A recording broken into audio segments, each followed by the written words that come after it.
So, yeah, well, welcome to this third lecture already. Time goes fast. And, well, a different chair and the board on the other side. As you can see, I hope, there's a second camera, this one. So that you can see what I am drawing, if I am drawing anyway. Every likeness is purely coincidental. So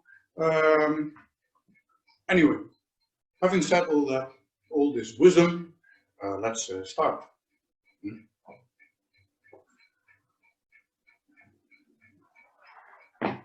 First, a recapitulation.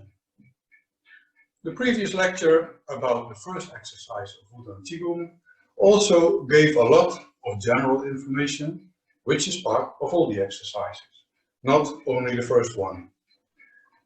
Before that, there was a long, general and slightly philosophical discussion, and taken all together, it was a lot of information. So, before we continue, let's look back and recapitulate all that we've been talking about. The basics. I started this talk on qigong by stating that it is, in fact, impossible to explain qigong to you. The reason for that is that we are all seeing and experiencing qigong on our own level and from our own list of wants and wishes. So even when we talk about the same qigong, we are in fact talking past each other. After that, I discussed the learning experience. Here, I mentioned the importance of being aware of the fact that when you start to learn qigong, you actually learn it wrong.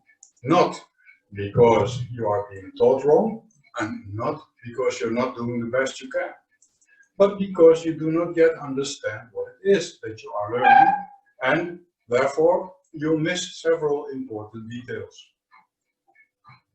So, in order to improve yourself over time, it is imperative that you do not cling to how you perform the exercise, but that you allow your performance to adapt to newly found insights and experiences. Then I continued by explaining qi, what qigong does with qi, and how we can work with that. The concluding answer to the question of what qi actually is was that qi can best be understood not as some type of invisible life force or energy, but as one of two. It is either an invisible cause to some effect, or it is an awareness of sensations, or it is a bit of both. Armed with this knowledge, I have explained two types of qi mechanism: the level system and the quality system. In the level system, we talk about different layers. The dantian being the center, around that a layer formed by the 8 extra meridians, around this a layer consisting of the 12 organ meridians. These are being surrounded by numerous capillary meridians, and then at last everything is wrapped in the layer of the material body: skin, muscles, flesh, bones, etc. Besides the level system, there is the quality system. The quality system is all about the production of qi. Here, it has been made clear how two types of, well, let's call it basic elements of qi are taken into the body. Kung qi by the lungs through the breathing process, and gu qi by the spleen through the process of taking in and processing food and drinks. Furthermore, it was explained how these two qi basics come together in the heart, where they are forged together into the qi we need and use.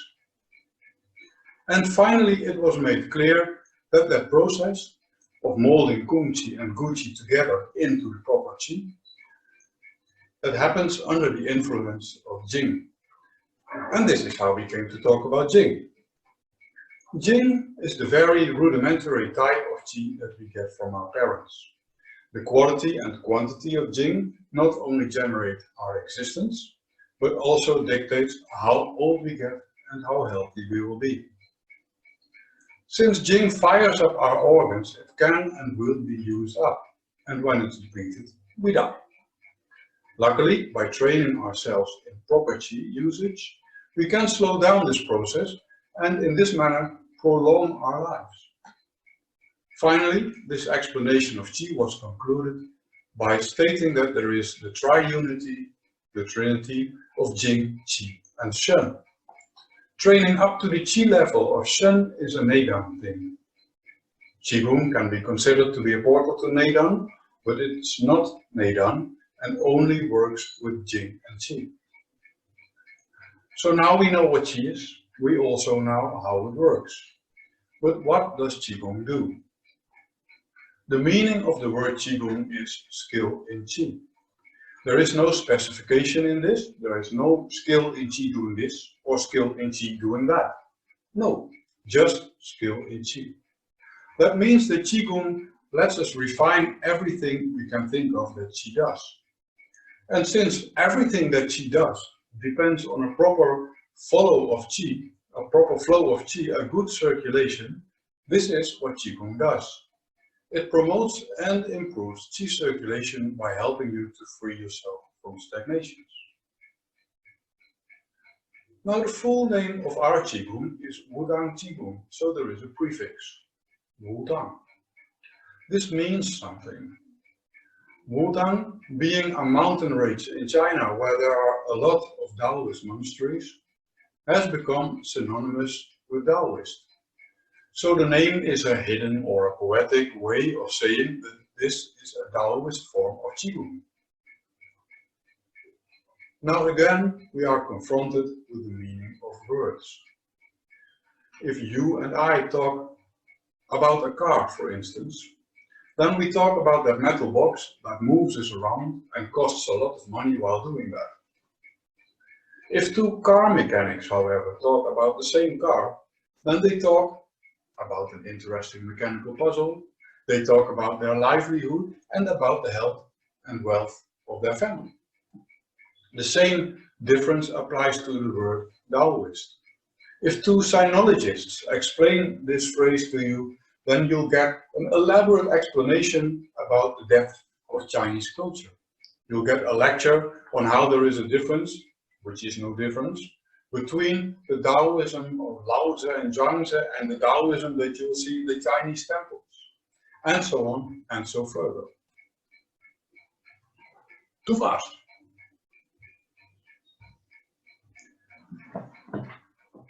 But, if you'd ask the average Chinese in, let's say, the late 19th century or earlier about Taoism, then he'd probably tell you that there are these weirdos pursuing immortality by practicing the small and large heavenly organs. So here we are, practicing skill in qi by means of opening the small and large heavenly organs. We'll talk later about what these orbits exactly are and how they work. But for now, in short, let's say that it's all about allowing the connection of yang qi rising through the back with yin qi descending through the front of the body, so that you get a constant up-down circulation around the body. This is a very important and high-level skill in neidan. And like I said, qigong is not neidan. It cannot be because it moves too much and neidan requires absolute stillness. What Wudang Qigong does, however, is it prepares us for neidan. It teaches us through the levels that, after some practice, we can only sense if we move, because we move. In this way, we can get familiar with the trajectories that we need to recognize once we have achieved stillness by not moving at all, not physically and not in the mind. Doing the work. Then we talked about how Qigong does all of this. The answer to this question was that there is no specific answer to this question, and that we'll have to go through levels of experience, each layer consisting of many layers, just like an onion. 5 aspects of sensitivity were distinguished: the physical, the mental, the linear, the feel, and the spiral. By the way, it is very important to realize and accept that these 5 aspects do not necessarily follow after one another, but you work with all of them at the very same time, albeit that the degree of awareness will differ per level. Well, back to the 5 aspects. The physical aspect means that you get your movement in order. This aspect alone makes you go through many layers of sensitivity, starting with removing the extremely physical, after which you'll get the, oh, I feel so relaxed sensation. And continuing your search and refinement up to the point that it feels that you do not move, but constantly reshape, rearrange a fixed position, which continually feels exactly the same, save for one specific, the specific of the exercise you are performing. The mental aspect was all about quieting the mind. I discussed that there are 3 proven methods to achieve this. 1, following the breath. 2, bringing your awareness, if you like, into your dantian. And 3, the natural way where you think your thoughts until your mind is exhausted and stops thinking all by itself. All 3 methods are valid, but because my school is, in its foundation, a martial arts school, for us the preferred method is iso dantian, bringing our awareness into our dantian. Then there are the linear, the field, and the spiral aspects. These are awarenesses that require some level of sensitivity. They are interdependent. This means that a certain level of attainment is required in the one to have access to the other. This works in a way that is very well comparable to how electricity works. If you have an electric cable, then you can put a switch on one end, a lamp on the other, and if you flip the switch, the light turns on. This is a linear experience. In qigong, it compares to, well, amongst other experiences of course, the hands getting warm and extending that sensation throughout the entire body. Since our bodies are linear by nature, running from feet to hands, this is considered a linear experience. Now let's first return to the comparison with electricity. If you roll up the electric wire into a bundle, a spool, like on a spool, then you'll be confronted with other things that were happening besides transporting electricity from A to B. The transporting process generates an electromagnetic field which you only notice the consequences of, such as warmth, for instance. That is why it is so very important to always roll a spool fully, roll a spool fully out, otherwise you'll set the house on fire. Qigong in a way works the same. The meridians compared to the electric wire and the different layers of meridians compare very well to a rolled up electric wire, generating an energy field of which the first signs are an overall sensation of warmth. As said, this usually starts in the hands and thus becomes a linear experience. Once we have been able to spread this sensation throughout more of our body, we gain access to a field sensation, the awareness as if we are surrounded by an energetic freeze. This field awareness is supported by our qigong practice, as we are working towards the heavenly orbits, the connected circulation of renmai and dumai. This will start as a more or less superficial awareness of yang rising along the back and yin descending along the front side of our body. So here we are talking about 3 layers of sensitivity that interconnect and support each other's development. A field surrounding us, yang rising, yin descending, slightly underneath that field but still outside of our body. And finally, the dumai and the renmai on the inside and way more articulate and precise as a trajectory. So now we have a field the connection of Vanwege and Dumai, inside a field, rising yang and descending yin within a field, the actual field awareness. And eventually, but this takes a real long and intensive time to practice, there is even an inner field. The Dantian awareness is round as well and is actually not a ball, but a field with its own inside, the actual true Dantian, instead of the sensation we have been working with. All these fields have to exactly work together, but that is for a later time to discuss.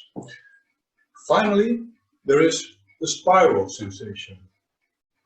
For this, we open another field of awareness called the Tsoli.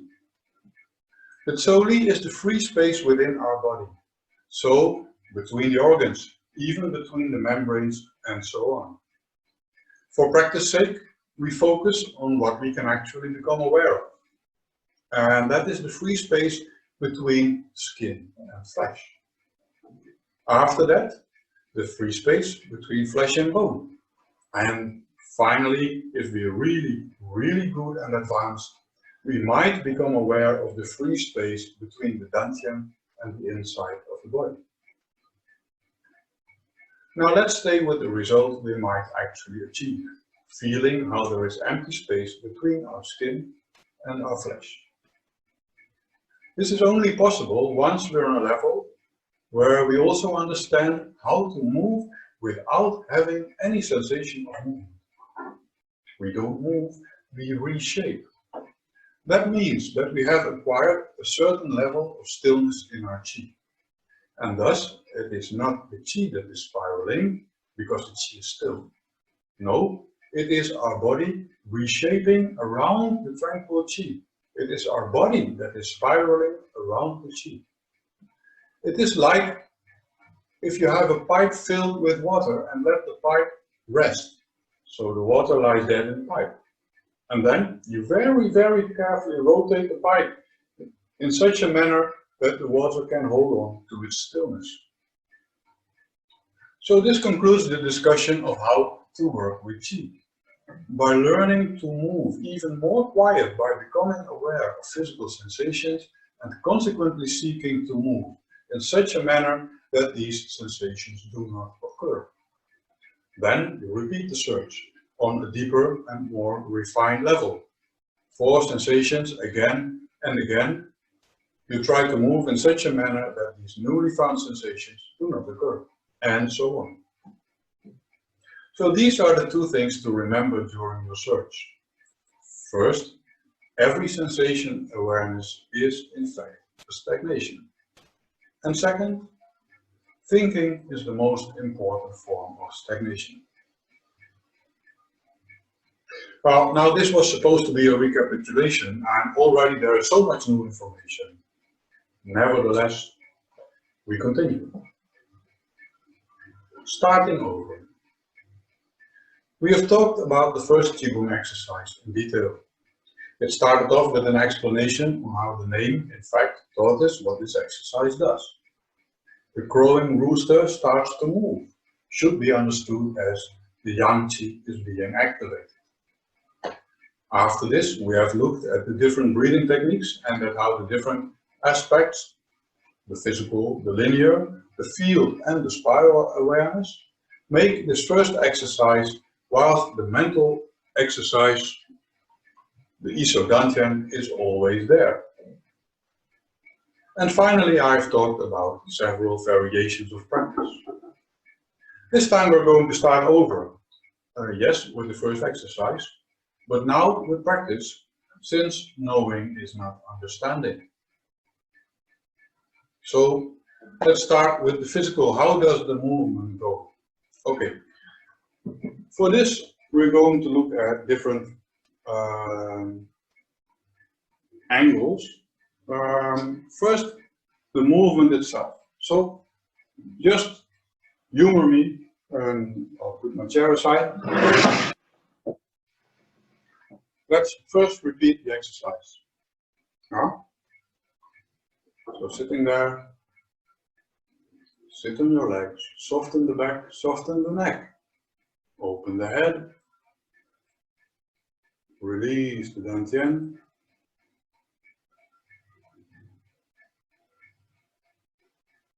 Let go. Breathe in. Up.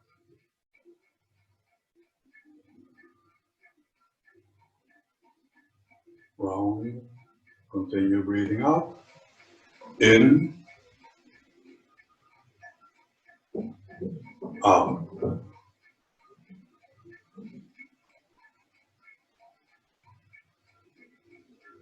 In.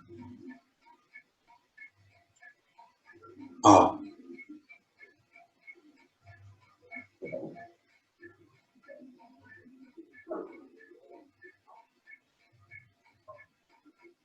In. Out.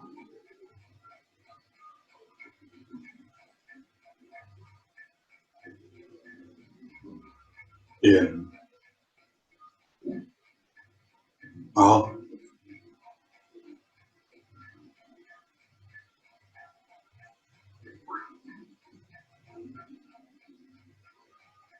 In. Out. And rest.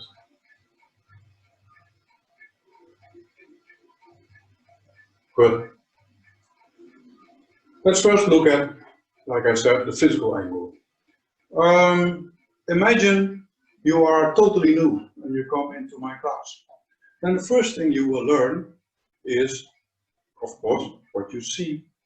Move up and breathe in, move down, make a circle, breathe out, and then breathe in again while moving up, but not too wide and not too far to the side, and so on, and breathe out. There are rules to that movement, and these are the rules a beginner gets. So I know you're not a beginner, but nevertheless. One of the things is about when you go wide, how wide do you go? And that's where you might recall the exercises we've done, the essential exercises, and also the, oh, it goes away.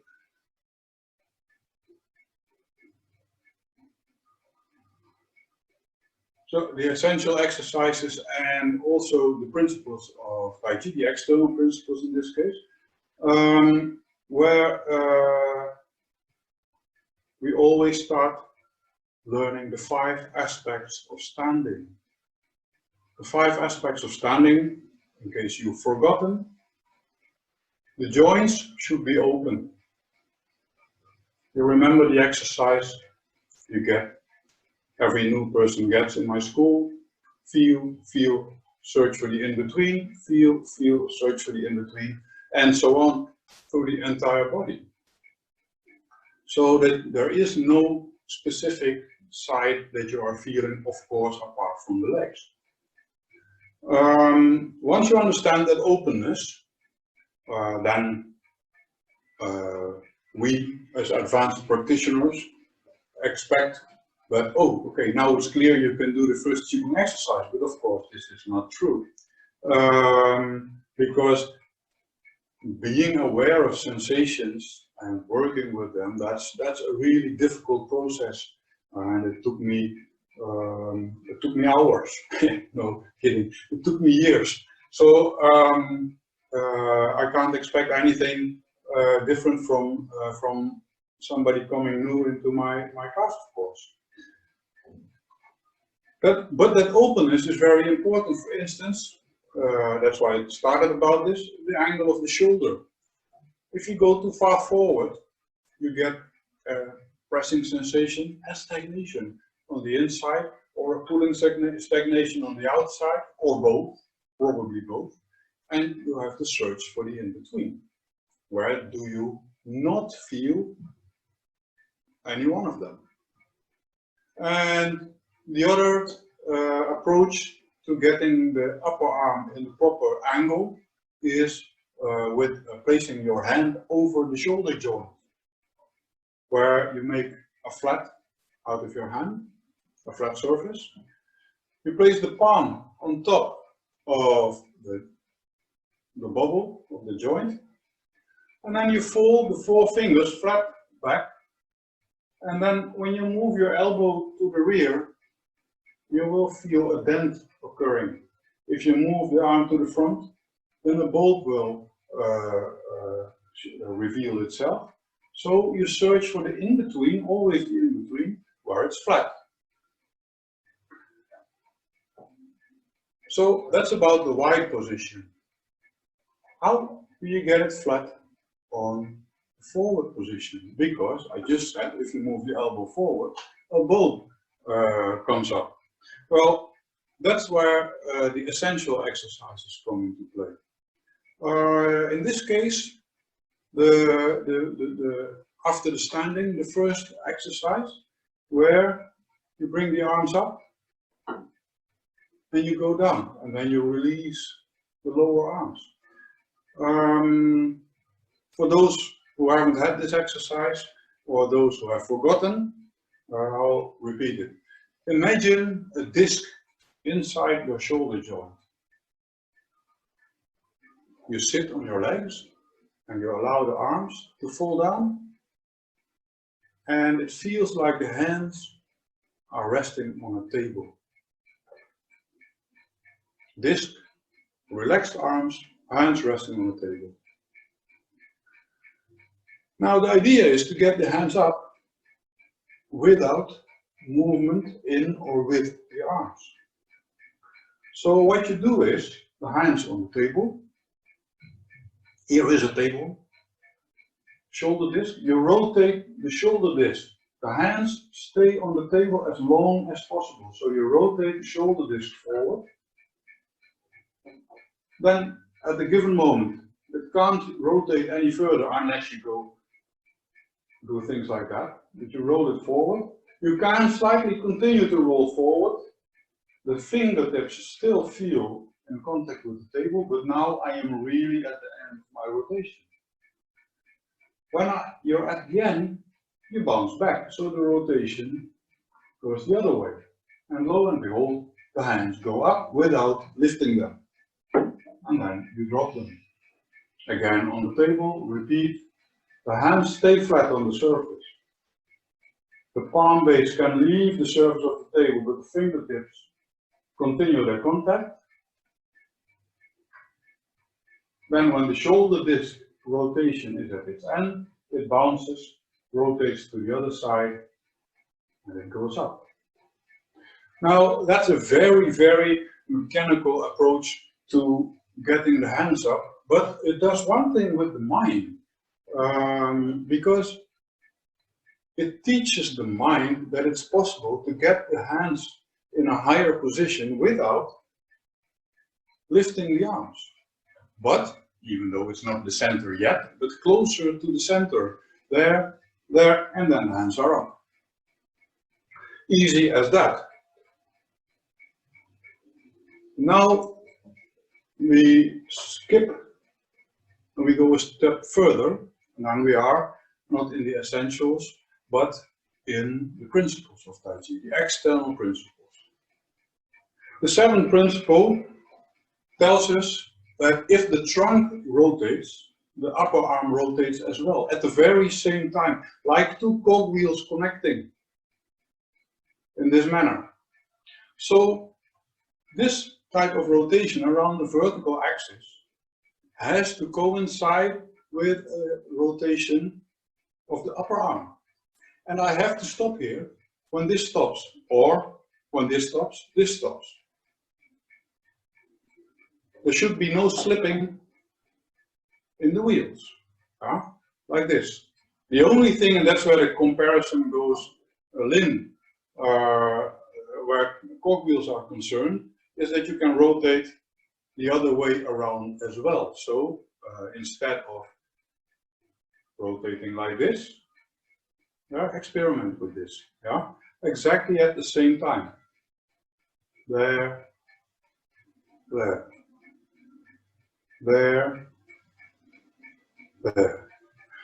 Now the point is, that, and that's what I was going to say, is that you can rotate the other side towards the other side as well. So you can rotate outward as well and inward.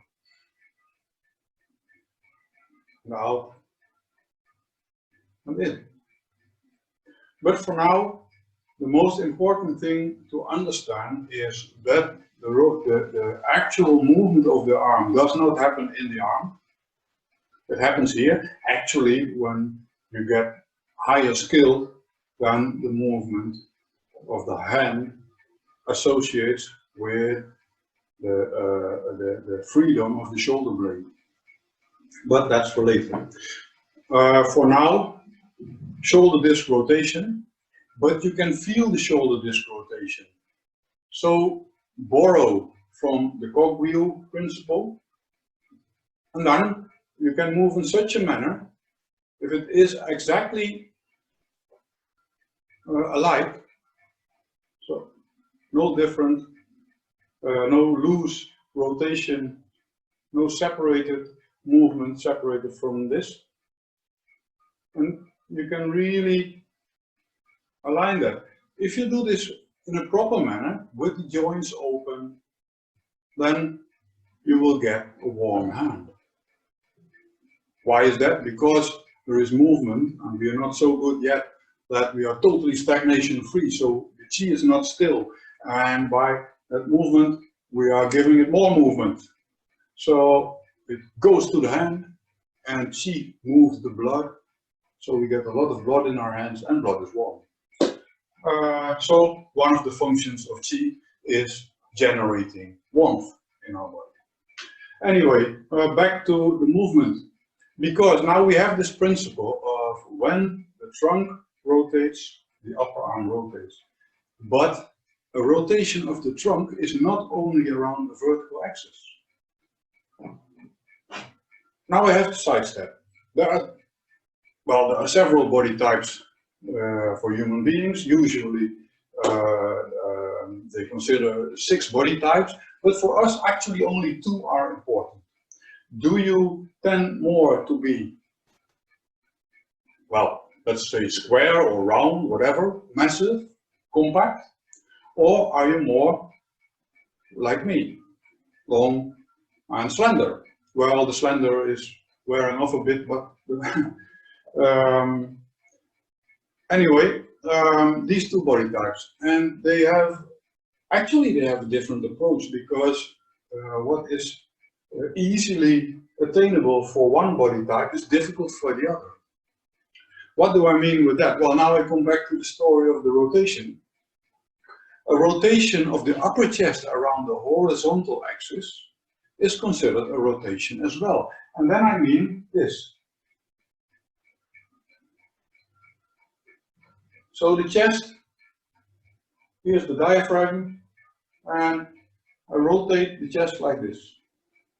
For somebody who has more a stocky build, this is difficult, because it's too compact.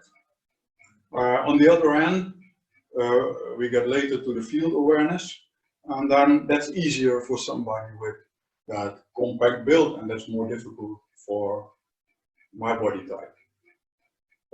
But let's return to the rotation, because that was the theme.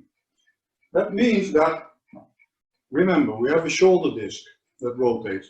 We do not want to feel that shoulder disc. So now please, first repeat. Again, the hands on the table. Just sit on your legs, but that's not that relevant now.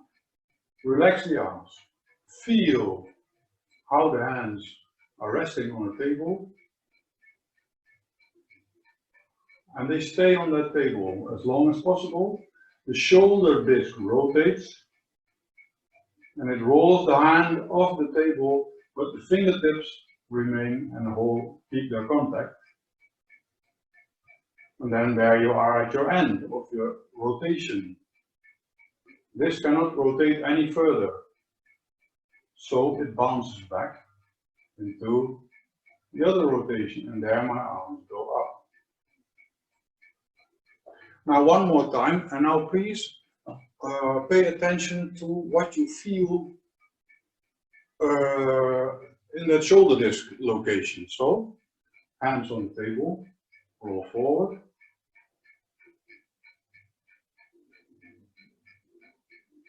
At the end, bounce. Some might experience it as a release. And the hands go. Can you feel that rotation? Well, I can't get any answer here from you, of course, but I suspect the answer is yes. I hope the answer is yes. I pray for you that the answer is yes.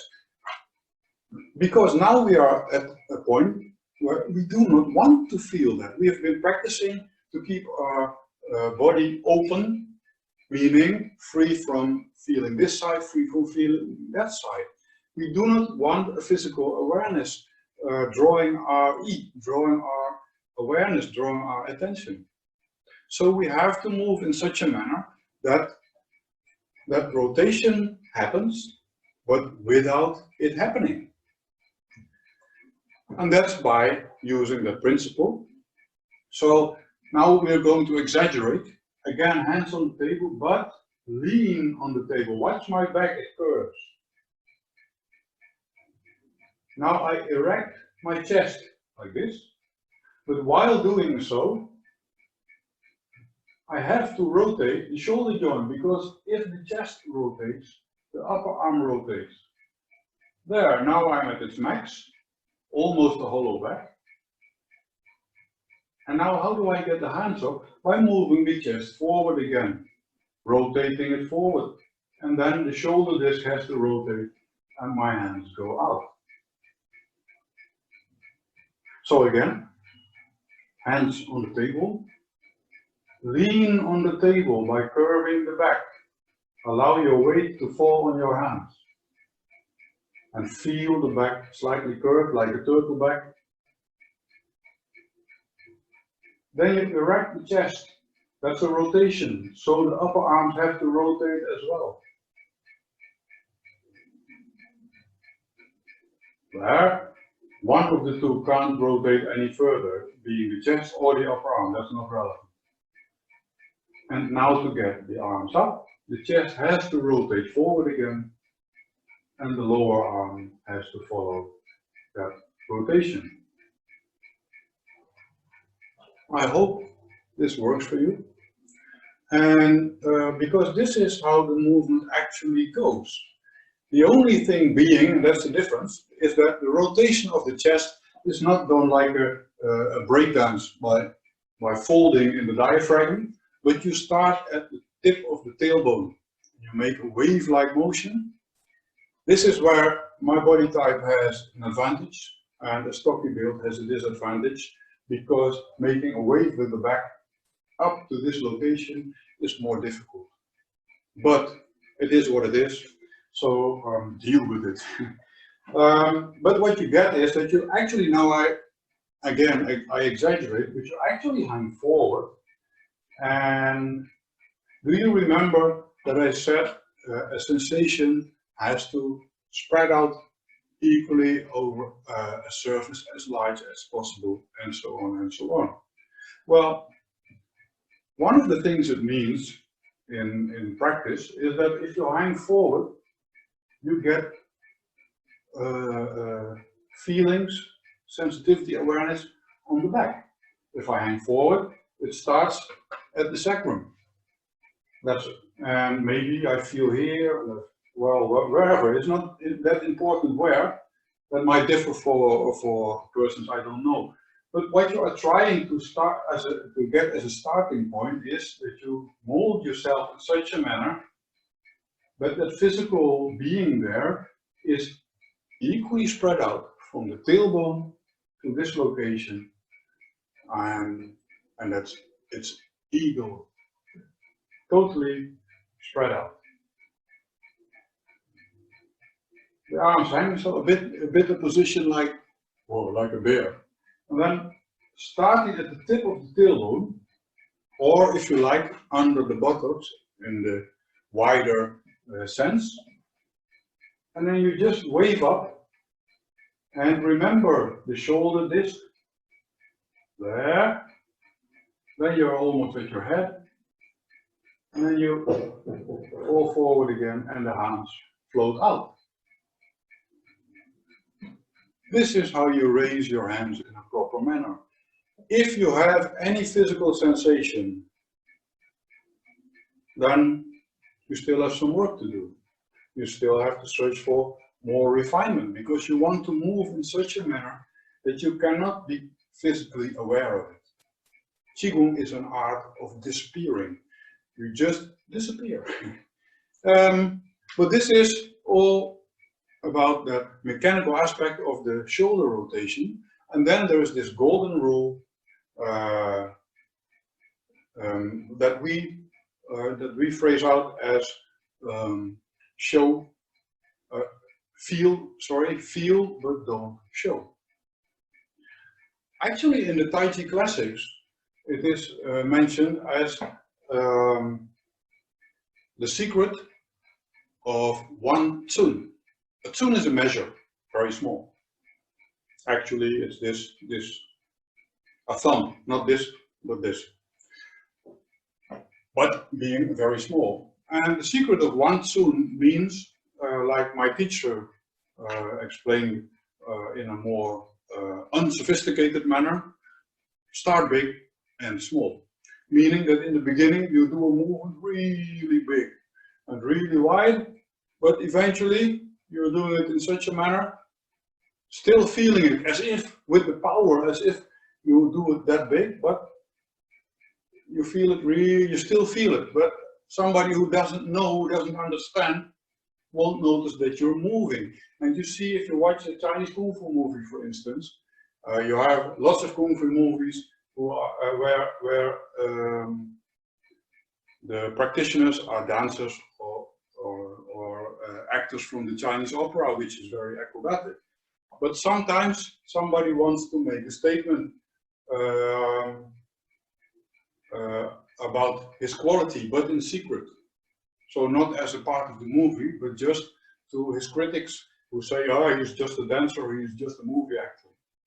And for instance, I remember a movie with Jet Li, where he, I filmed you, of course, but then he gets slapped all over the floor, and then he recapitulates, and if you don't know it, you won't notice it. But actually, he makes this movement, but it's very small. And like I said, it's over in a blip. So if you're not aware of this, then you won't notice. But the point is, what is he doing?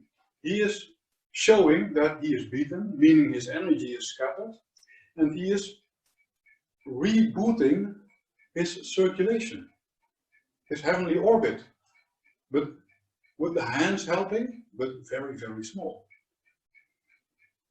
Although this is the orbit, of course, but very small, he reboots and he gets where he needs to be. Full power, and eventually he wins. Tada. Anyway, that was a side story. Back to the main dish. The physical part of the movement. Start big and small. So just experiment with moving up and really be aware of the rotation of the chest, connecting exactamento with the rotation of the upper arm. There should be no disconnection. Yeah? So up, up, and let go. See? Up, up,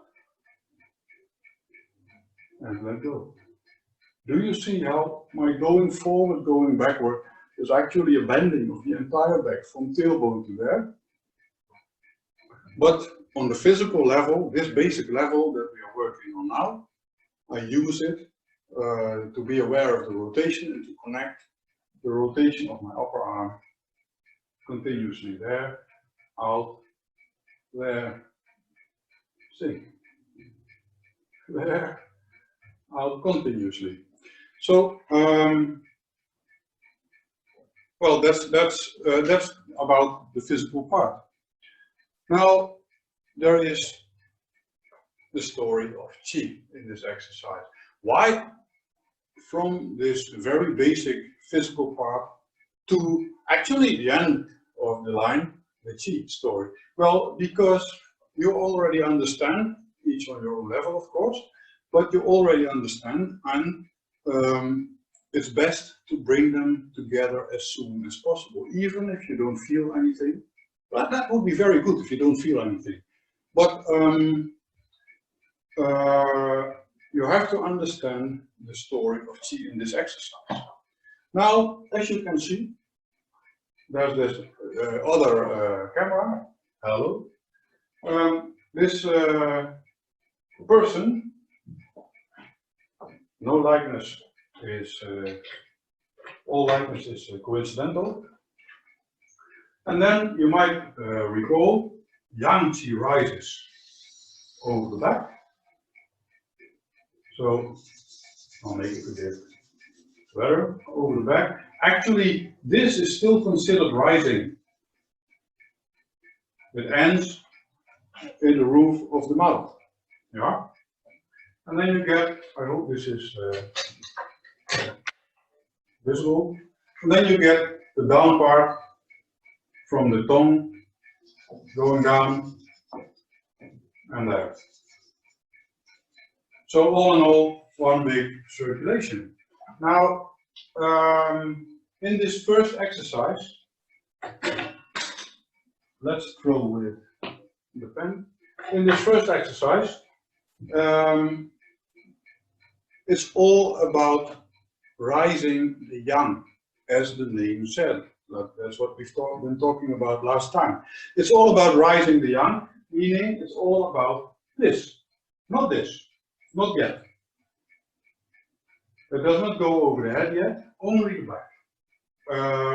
Approximately the height of the top of your shoulder blades. And now you might remember that last time, the first time I talked about how qi has 3 levels. Skill in qi has 3 levels. And they can be compared to an old water pump where you have this handle. You have to move the handle in order to get the water out of the pump. In the beginning, you have to really, really work hard. That's the physical level. That's what we were just talking about. And eventually, there will flow. You will get the water flowing. Once the water flows nice and fluently, you only have to keep pace with it. That's the second level. And then there is a third level. Then there is so much water coming up out of the earth that the handle moves all by itself, and you better let go of it, otherwise you'll get launched to the moon. Now, in one exercise, all these levels are combined. So whether you are a beginner or really, really advanced, it always has to work and do its thing. It always has to guide you to this basic idea, this basic sensation of rising the yang. Back to the water pump, the arms are the handle. So you move the arms up. That's as a total beginner, because you do not want to move the arms up, like I just explained, but now you're a total beginner, total newbie, and you're just coming into your first qigong class. So then you move up the arms and you let them go down. Moving up the arms with the attention on your breath might give a sensation, even though you don't realize it, but you are better trained, so you tell me, but it will give you a sensation of something, let's call it qi, something rising through the back. So you move up,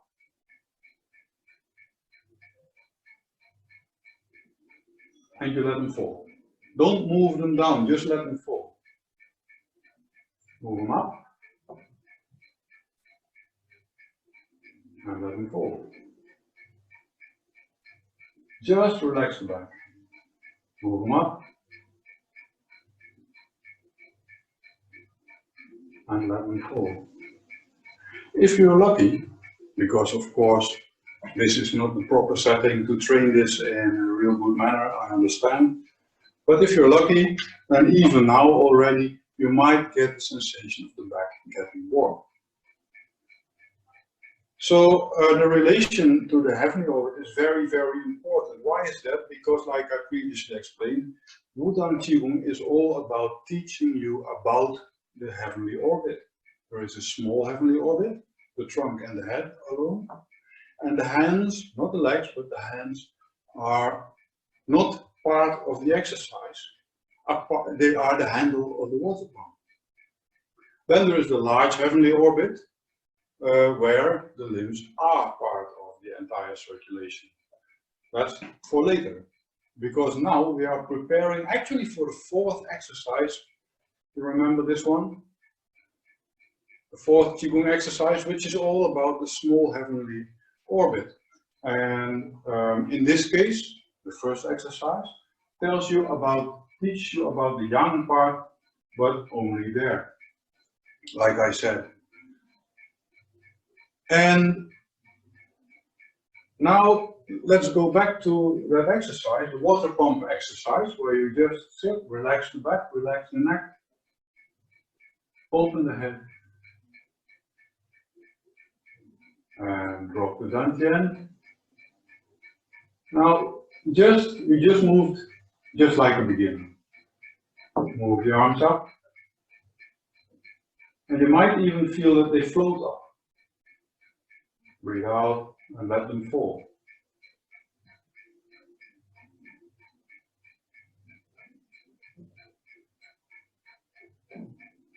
There. Now we're going back to that basic physical principle of the shoulder disc. So slightly hang forward. And now when the arms move up, the chest has to slightly rotate like this. There. A little bit forward and drop. Rotate.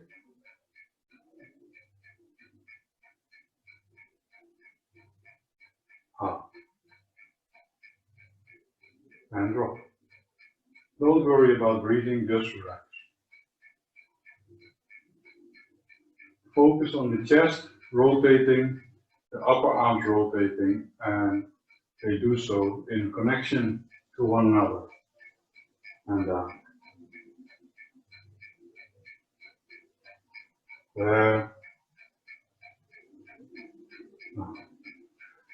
Maybe now you get a warm back. Why would that be? If not, don't worry, just continue practicing. But if so, why would that be? Because the movement of the back stimulates, no, that's the wrong word. It frees up the pathway of the yang qi. How does it free up? Well, the yang qi, we have to understand, where does the yang qi move? Or where does the qi move? In the heavenly orbit, you will always hear, maybe you have read about it, maybe you have heard me talking about it before, then you know there's the Dumai meridian, going straight through the center line, and then over the head into the top of the mouth. And there's the Ren line, turning around, and then at the front, going down. And at least in Taoist thinking, because in medicine it moves up. Anyway, that's another detail. But that's a pathway. And yes, this is true, but in order to get that rotation there, you need real good practice. Let's first talk about that. Because why do you need so good practice? By example, I regularly get this email from some Tai Chi teacher in Amsterdam who refuses to remove me from his mailing list, and he is always advertising his 10-class courses and so on. And now, of course, he's panicking, video class, and he's bombing me with emails. And then I never read them, but now I did. And I saw he was teaching the bar on Jin. Well, okay, very good for a video class. And also the heavenly orbit circulation. I think, what kind of a fool are you? It's not that it's a big secret. No, you can go to a bookstore and buy books, thick books. The point is that we are, due to the difficulties of life, we are full of stagnation. You thought I was going to say something else. No, we are full of stagnation. And you can compare that to, let's say, a riverbed in the south of Spain in the summer. Yes, there is water, but it's not much. It's really low, and there are rocks on the bottom. So it just twirls around these rocks and seeps its own way. That is how the average human being is chi-wise. So not enough chi, and not only not enough chi, but rocks on the bottom, stagnations. If you are going to practice heavenly orbit while you are in that state, then you are giving that little water that there is, you are giving it a tremendous push. And yes, you will feel the orbit, but it bounces against the rocks, the stagnation, sprack, going all the way around. And it will make worse stagnations. It will make you sick. So what kind of a qigong teacher are you if you do so? When can you practice the heavenly orbit? It will reveal itself. Very simple. If you just continue your practice, then at a given moment you will wake up out of your practice and say, blimey, that was it. Now, why this side step? Because we practice in layers. And with layers, I do not mean levels like you are so good or you're a little better or even better. No, just layers, and they all are equally valid. And with chi practice, the Renmai and the Dumai are the deepest inside our body, where the heavenly orbit circulation is considered. Well, this is not entirely true, but for now, let's keep it at that. And this is where we get to the general yang qi rising, yin qi going down, which is a bit more, you can imagine it a bit more to the outside, underneath the skin. But it's not a nice line like the meridian is. It's a plane. So over the entire back, it goes up and it goes down over the entire front. That's yang qi rising, yin qi going down. And if we can achieve that, that is already a great gain. Don't worry, because the qigong practice is suitable for every level. It will eventually bring you, if you continue to search, don't consume, don't just be passive. Think, feel, search, research, and adapt to your findings.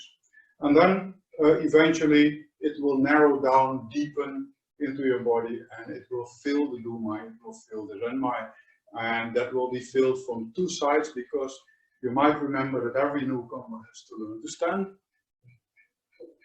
It opens the Chungmai system. The Chungmai being a meridian, a vertical meridian, more or less vertical, to the center body, and actually the Renmai and the Dumai are the yin and the yang of the Chungmai meridian. So if you overflow the Chungmai, then it will leak out into the Renmai and the Dumai, and you get a circulation. Anyway, this becomes very technical. That's always the case when we talk about Qi, so let's go back to the basics. Why did I talk already about this relation to the heavenly orbit. Because if you return to the story of the shoulder disc, rotation of the chest, then you notice that wave-like motion of the back, well, and that coincides with the rising of yang qi, so it's very important to do so. But again, start big so that you can research, but make it smaller so that somebody who doesn't know doesn't see that you make that wave. But you align, by means of the shoulder disc, you align the rotation. Okay, well, enough about that, so much detail. We go to, because we still have to talk about the linear, the field, and the spiral of the first exercise. Well, here we can be a bit shorter, because now we are talking not about how-tos, but about, well, a little bit, but also about sensations, awarenesses. The linear we can be very short when discussing that. It's just that you get a linear sensation. Simple as that. If you move the arm up like this, you will never get a linear sensation because the movement doesn't go that way, it goes that way, which is only this part of the arm.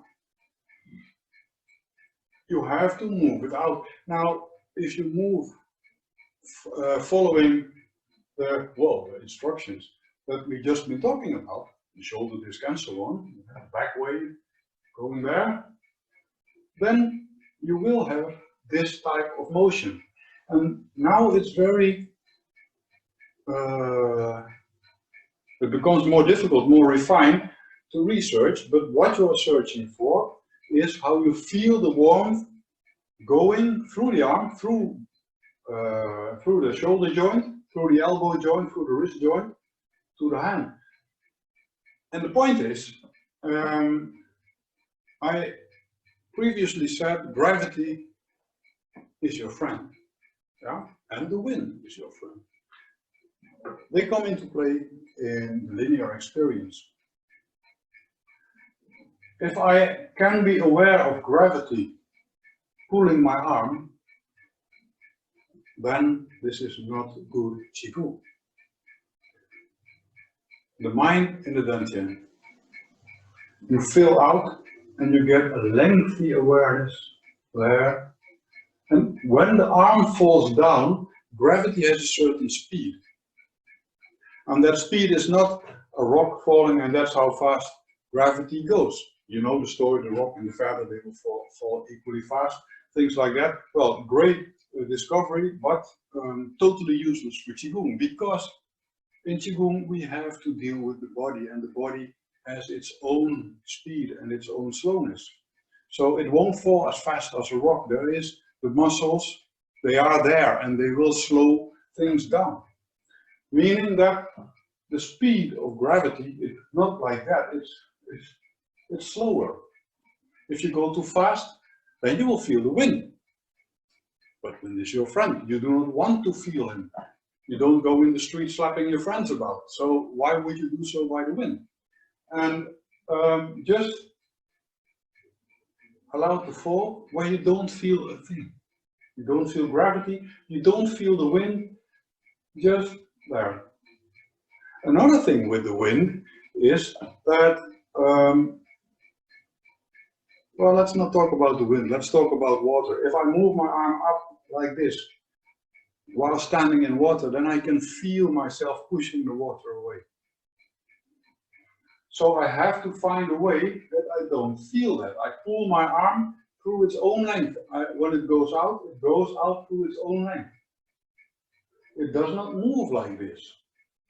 And all these things, no gravity, no wind, water, no sensation at all, no physical sensation. It all has to disappear. We want to disappear from this evil world. No, we just want to feel good. So, the chest rotates, the upper arm rotates at the same time. Do you see how this actually pulls my arm through its own length? Now the chest rotates, the upper arm rotates, and now my arm floats out through its own length. Now before I feel gravity pulling my arm down, I allow my arm to fall down in the speed of gravity. Don't go too fast and you'll feel the wind. So up, out. Always a continuous rotation. The only exception to the rule, it's not really an exception, but that's for another time. That's what happens from the elbow towards the hand. From the elbow towards the hand, there's absolutely nothing. I only keep my palms open, but no control, I just allow it to fall down. And when I rotate up the shoulder disc, and as a central means, so the chest and the upper arm rotate likewise, but watch my upper arm. Why do I pull my arm through its own length? Because the upper arm has no control, it just hangs. Again, I only keep my palms open and active, slightly active, there. And then the lower arms float out through its own length and they bounce back while falling, there. I rotate. Now mind that the rotation of the chest, the uncurving of the back, is actually an upward motion. Try to feel that, an upward motion from the tailbone. Just consider over the entire back, moving up till the back of the head, and then the shoulder disc will be at its end as well. There. Okay. That's the linear approach. There and back, and there and back. Now I compare to electricity. You have this electric wire. If you roll it in a spool, then it will generate an electromagnetic field, which is dangerous. It becomes very hot and bomb, your house goes up in fire. That's why there is always this safety, whatever you call it, inside the spool. It will pop out. In the old days it was not, and houses actually caught fire. Now, why this apparent deviation? Because it is not a deviation, of course. If you are very precise in this exercise, you will already feel warm. So let's now go to the field experience. There are a few approaches that we need to get a full field experience. First, what do I mean with a field? It's not the image, it's the awareness of standing, well, like if you stand inside an egg, a large egg, and you are making contact on the outside, you're making contact with it with the back of the head, with the outside of the upper legs, of the thighs, the soft part of the back, the upper part of the back, and the back side of the upper arm. So actually the entire yang side of the body is making contact with that, that field.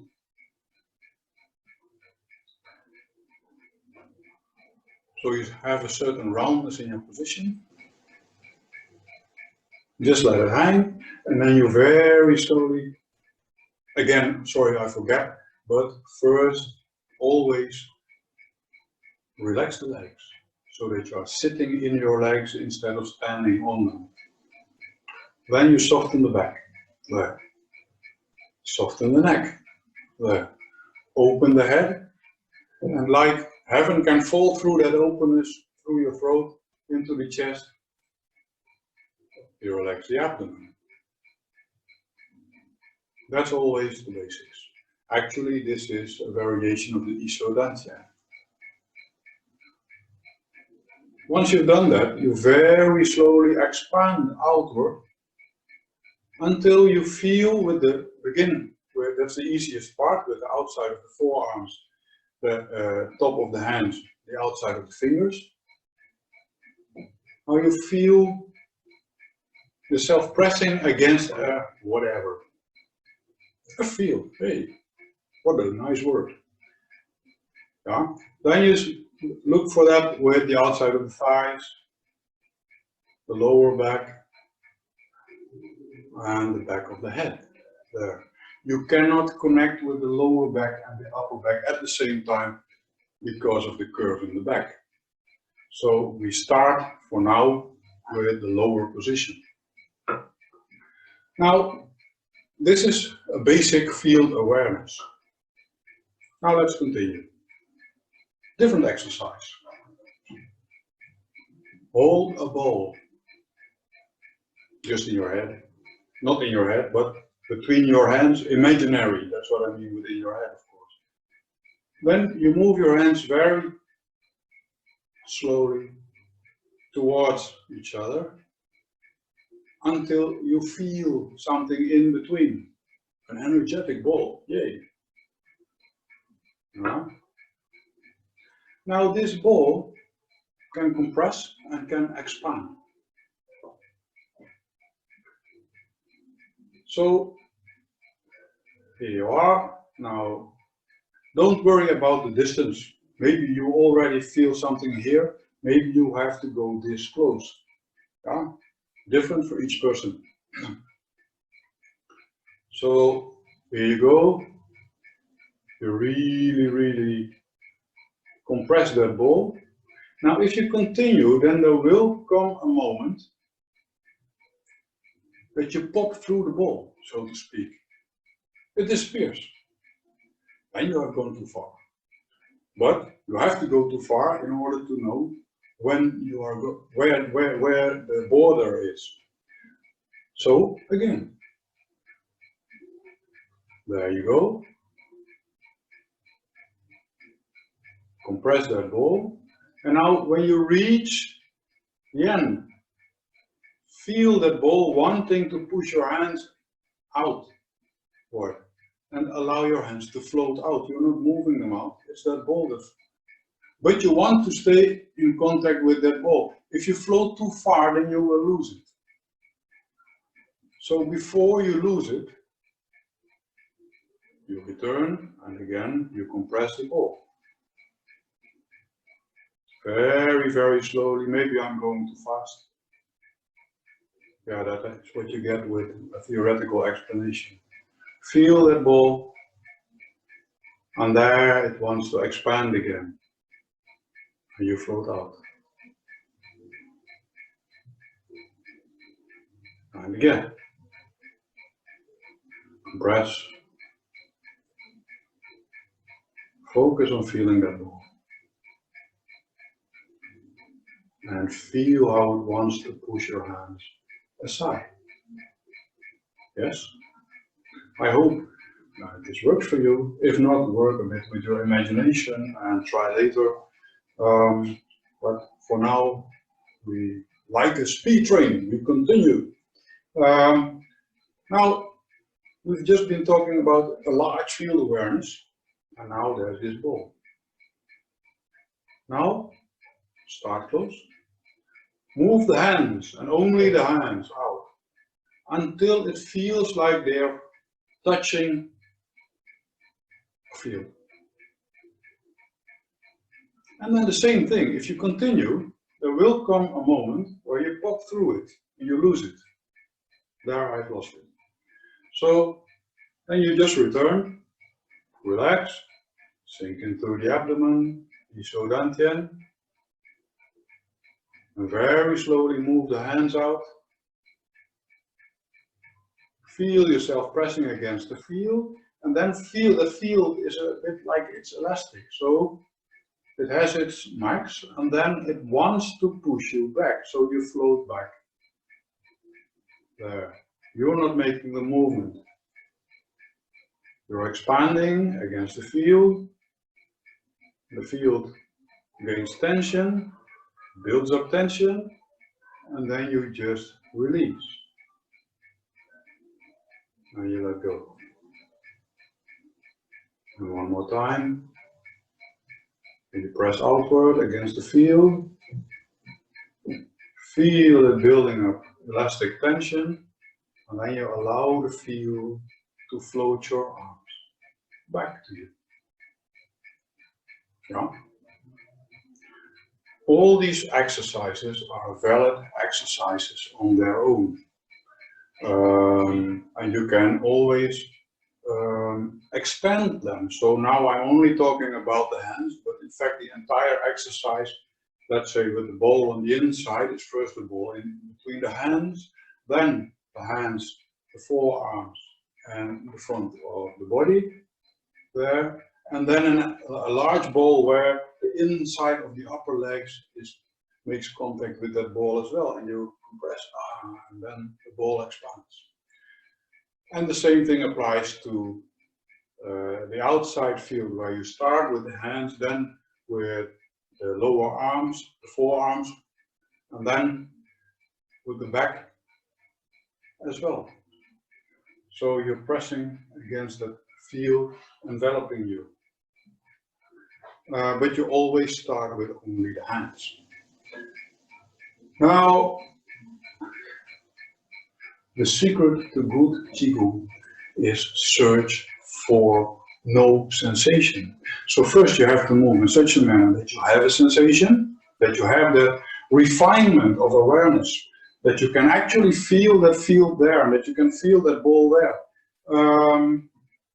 And now it has to disappear. So you are going to move exactly in between them, meaning that you can envelop the ball. There is a space between the ball and the field, and that's where you're moving through. And when you move up, if you go too fast, then you will press the field. If you go too slow, then you will lean on the ball. So move, search for the in-between constantly. There. Yes, but what with this rotation? Well, there you switch. So you can imagine a large ball in front of you, and your arms fall over that ball. There. Now they move underneath that ball. So let's go to the other thing with the excellent draw board. I need a different color. So, like there is a large ball here. Black. And what would be a nice color? Well, let's say black. Back to black. So the arms hang over it, that's the sensation, or they hang underneath it. There or there. And the movement goes there, sensation-wise spoken, that direction, or it goes there, that direction. You might notice or remark, because you're a very intelligent person, hey, but that rotation is the same as this one. Yes, very good, 10 points. You may proceed. That coincides, and that's not for nothing. We have this rotation, we have this rotation, we have a rotation of the dancing. We have a physical shape rotation, like you might have noticed in the Tai Chi. Oh, it's all round. Yes, I told you so. And this is why. So, all these rotations work together. And if you look at the first exercise, then you might notice, shoulder disc, it's still there. I'm at the back of the blue ball. Over that blue ball. At the far side of that ball going down. Underneath. And now I make the ball a bit smaller. The back over the top, at the front going down. And now I move up wide. Well, I hope this is clear to you. And again, don't expect to feel everything at the same time right now. For some of you, this is way in the past. And oh yes, I know that. And for others, this is what is he talking about? So I have to search for an in-between. One of the things I have not talked about yet is the difference between this and the wide open. Why is that so? Well, again, like I explained, Wudang qigong is a preparation for Nidan. In Nidan, eventually, the basics of Nidan consist of quieting the qi. Yeah, now I'm quiet, but actually quieting the qi in such a manner that, of course, it circulates and it moves, but in such a manner that it can restore itself. So you do not abuse your body by movement. Even the qigong movement are too much, so that the qi can find its way, it can restore, it can regenerate its circular pathways. And now you already know about the layers, the level system. So the dantian, the extra meridians, the organ meridians, the capillary meridians, skin, flesh, and bones, and so on. That is a very important thing to keep in mind, because once you got that,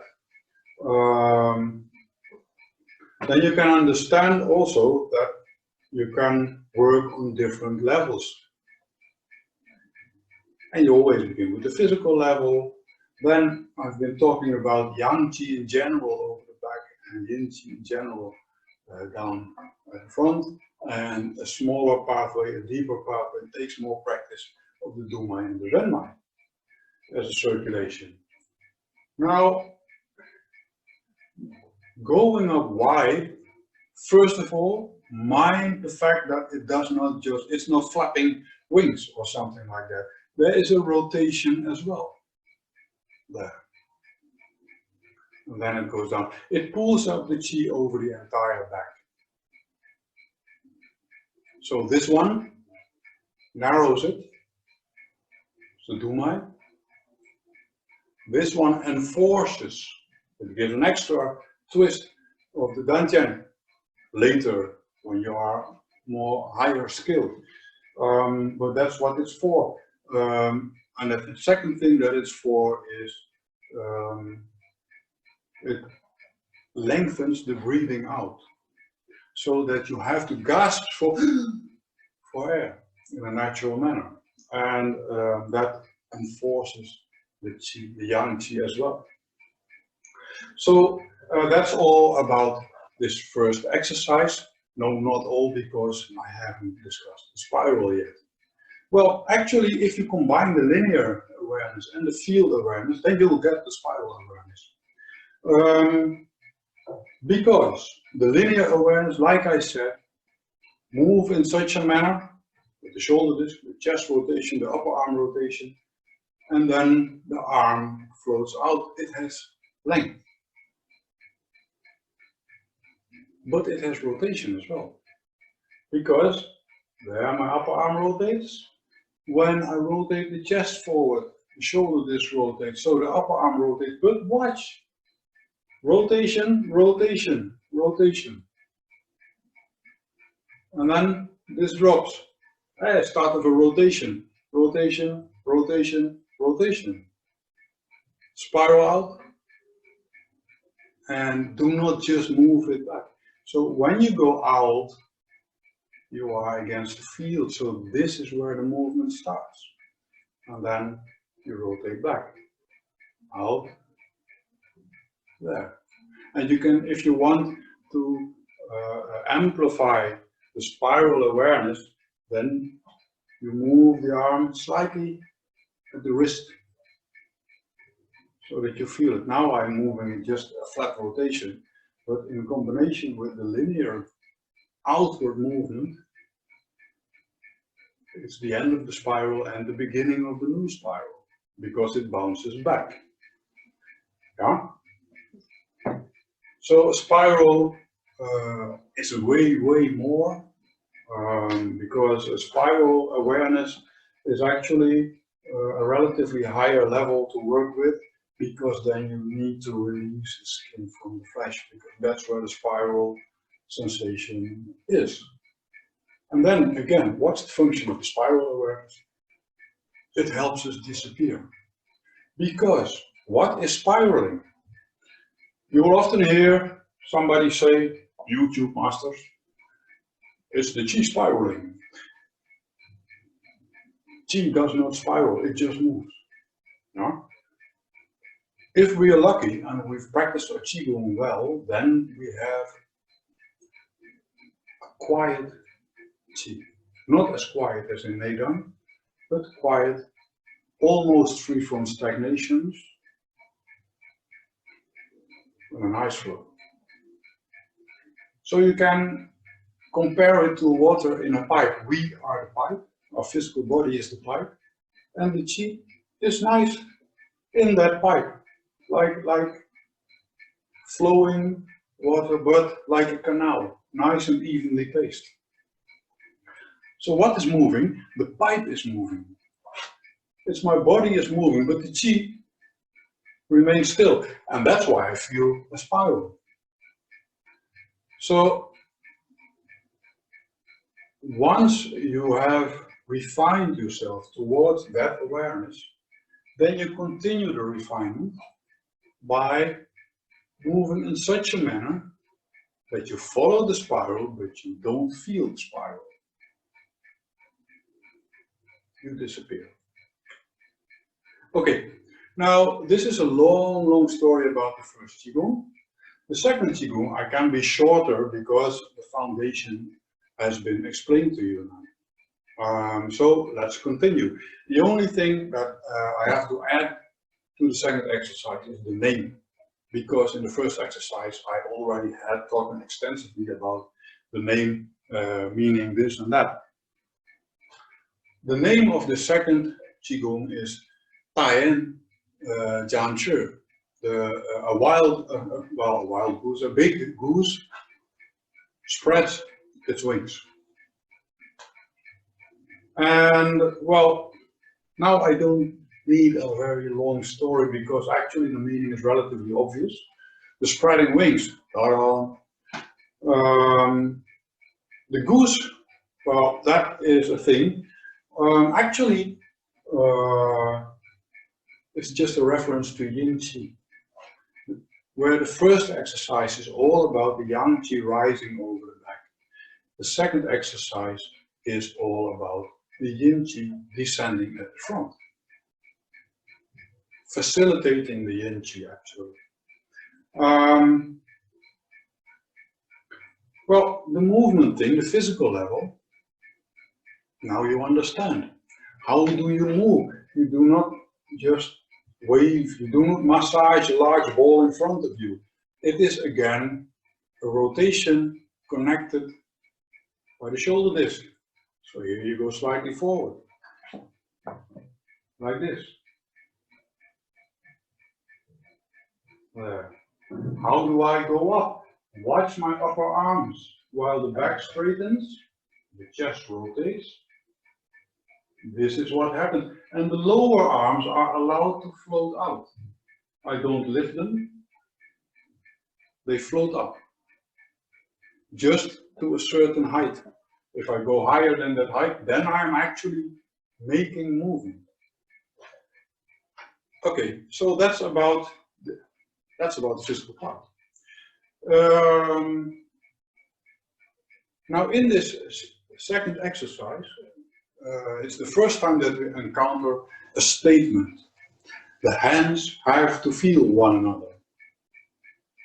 So you might remember that when I explained this exercise to you, that it was all about an acupuncture point in the hand.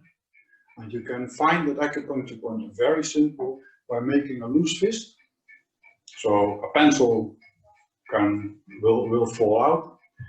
You make a loose fist, and where the middle finger touches the palm, that's approximately where that point is. So it's not really in the center of the palm, but in the line of the middle finger.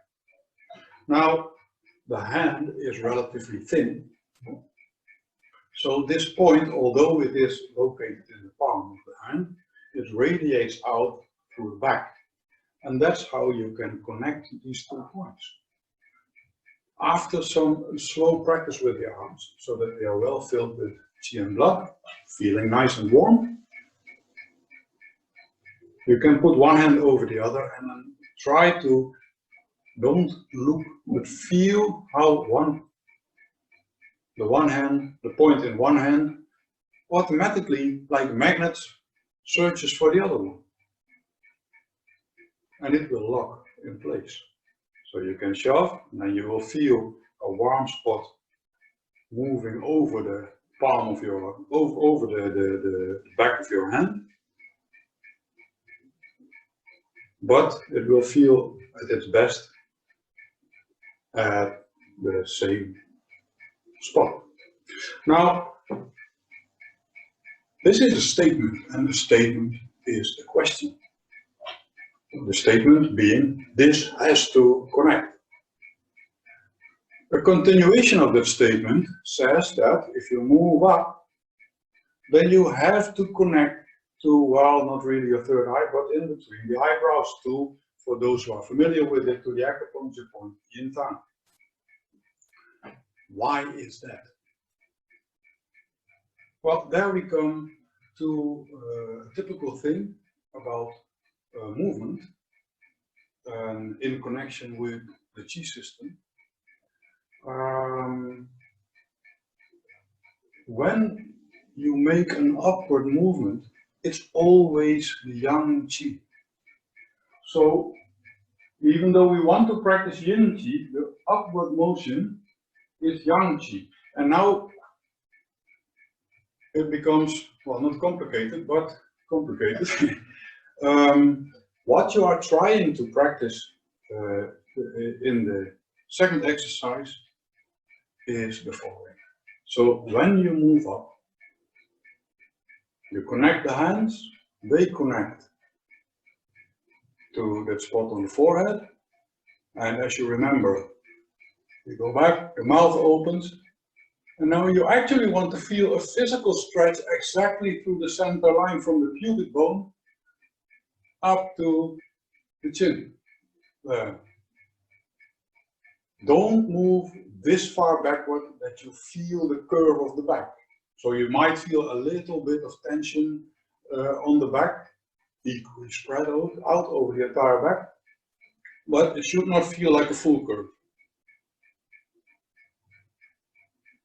This is where you pull the renmai, and so you facilitate it, you give it a free flow.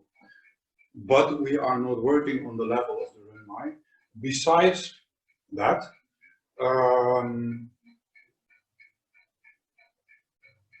in Chinese medicine, the renmai is an ascending meridian. It goes up. It does not go down. So how do you want to make that circulation? Well, that is not a long story, but a long practice. It will work eventually, but before you are there, you just work with the general yang qi rising over the back, the yin qi descending at the front. But in order to get the yin qi spread out over the chest, the upper chest in this case, you need to open up the renmai. So you first open up the renmai. Now, there are three things about these hands moving up. The first thing I've already talked about, that's the magnet effect. Why do I call it the magnet effect? That's the second thing. Because that sensation, that awareness, you can feel how far, it might differ from person to person, how far you keep your hands away from the body. For me, this is this distance. Further or closer is not worse or better, it's just your personal distance. And then if you raise the arms, while you know that you have to pull open the renmai, you might actually feel some rising sensation through the renmai. The qi follows the yi. This is an awareness, therefore this is yi, and the qi follows. So that's 2. 3 is, the hands have to get there.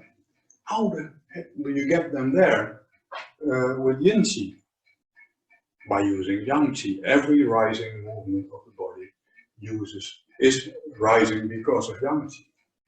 But we have not practiced this trajectory yet. We have only practiced to this height. And there is this thing with the yang qi, which they call the 3 gates. 3 large, well, actually comparable to ancient city gates, where you have to show your ID, and then the guards let you in, yes or no.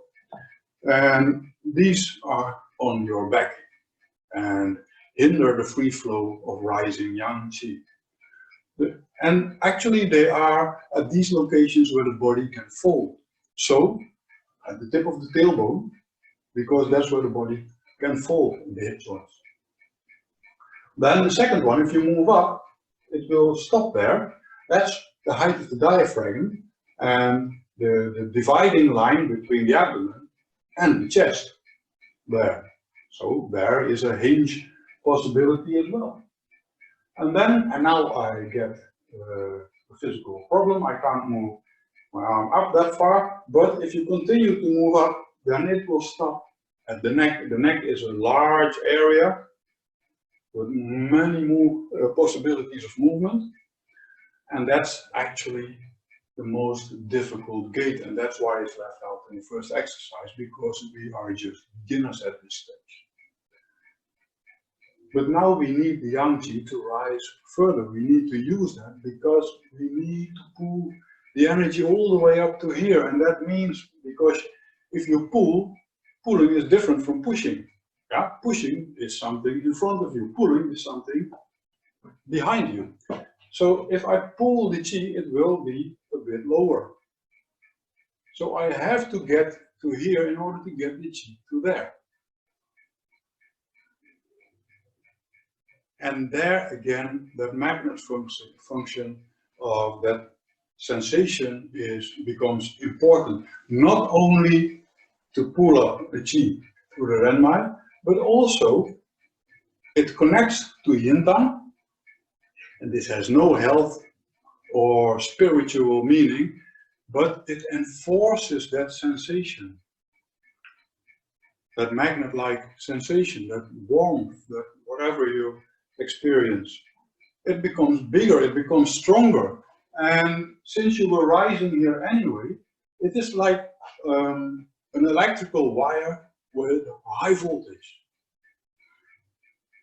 If you cut it and you pull it slightly apart, then it will still work because sparks will flow. If you're in between, then you have a problem and a strange haircut. So that's what this does. It skips the neck. So there you go.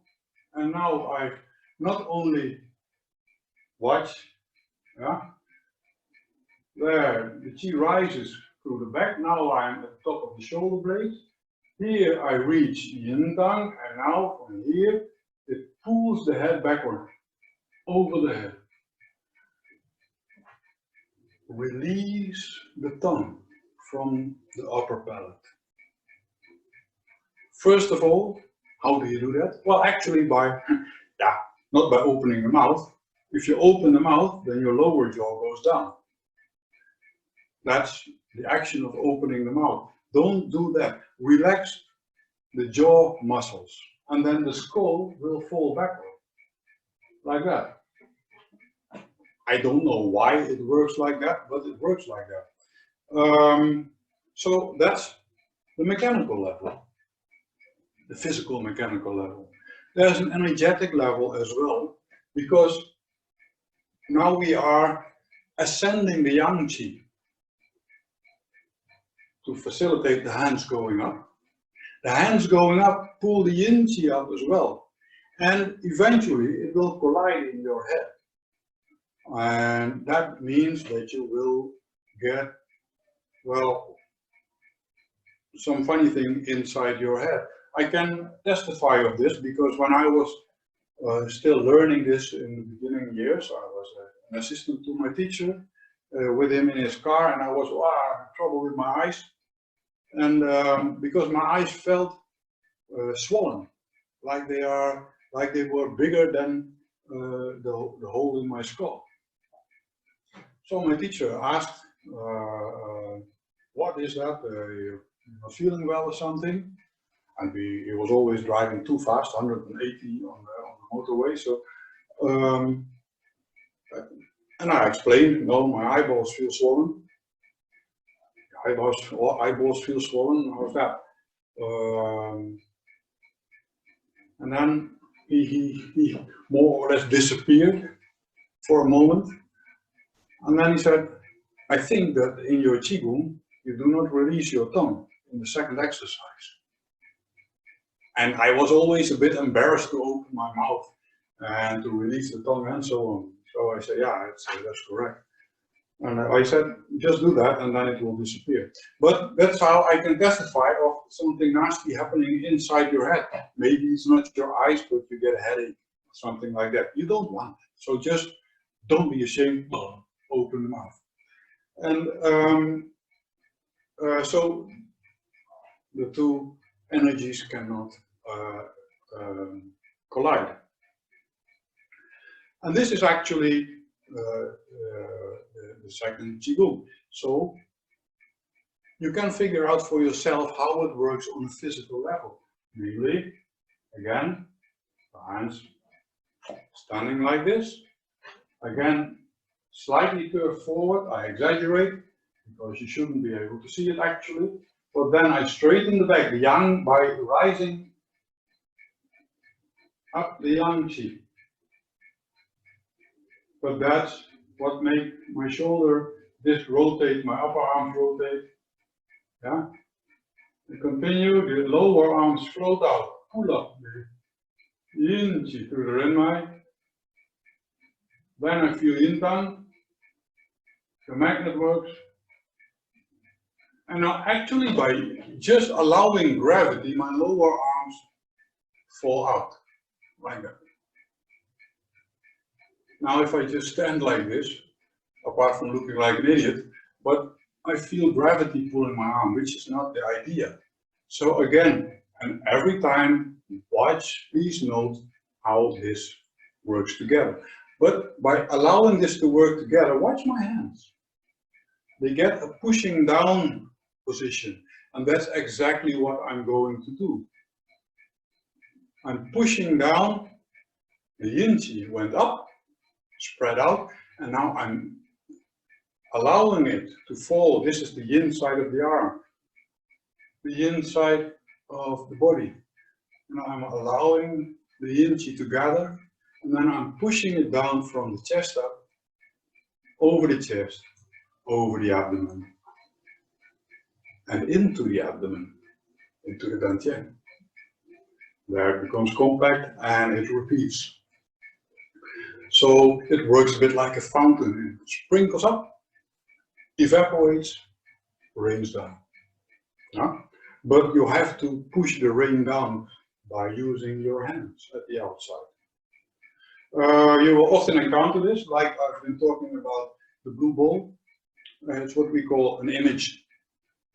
And you will often encounter that in acupuncture this is normal, in Chinese medicine in general, let's say ear acupuncture, the entire body in your ear. Well, that's a small body, but hey, it works. The entire body in the foot reflex zone therapy, or in the hand, or in the abdomen, or on the skull. All projections, why they work, nobody knows. Everybody has good stories, but nobody really knows. But it works. And we work with an image as well. So we cannot continuously move our arms up at the back. They stop there. Maybe a bit higher because you are very limber, of course, but mine stop here. So here, this is my back going up. And that is the front of my body going down. Yeah? This is what we'll be talking about in the fourth qigong. For now, it is important to realize that the second qigong uses yang qi. It needs this sensation, so many things. It needs this sensation, this magnet-like sensation to pull the qi up. Why do the hands go up? Because of the yang qi rising through the back. the lower arms float out until they connect with the yin tongue point. Then the yin tongue point pulls the skull back to connect the yang qi.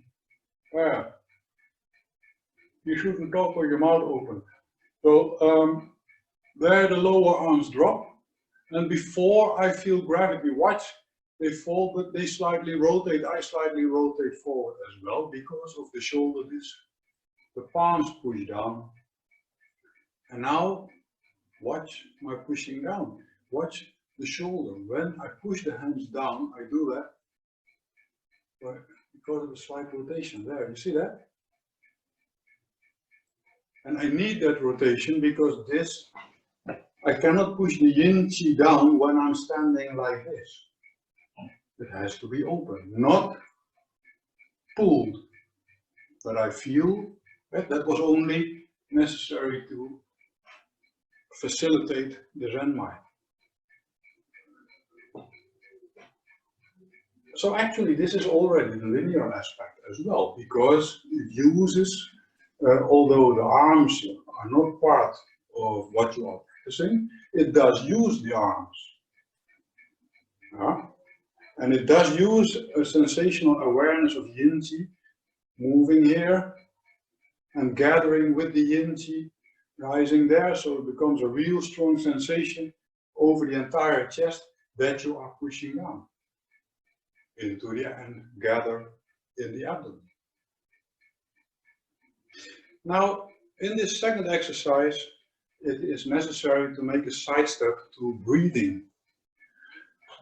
In the first exercise, it was not that relevant. You do your abdominal breathing, breathe in, it expands, and it contracts, you breathe out. In this second exercise, you will notice that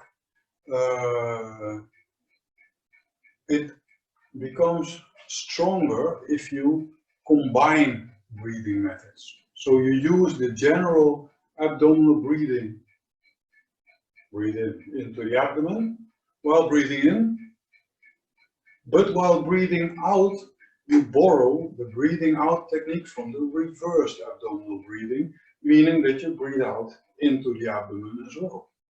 And it becomes really an abdomen.